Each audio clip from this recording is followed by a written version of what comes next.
If you look around you, there are food that you can cook. And today we're going to use one of them I call Purslane. Pochalaka in Vietnamese is called bom mười giờ, Pochalaka. And they bloom at 10 o'clock exactly, and the 10 o'clock is all open. And they close in the afternoon.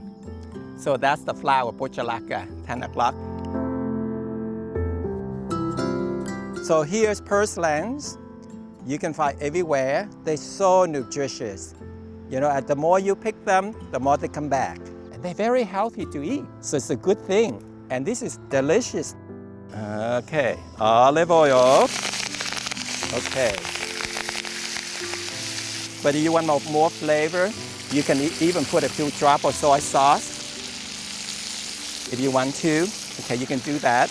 Okay, just few drops only. Okay. Olive oil and garlic, little black pepper.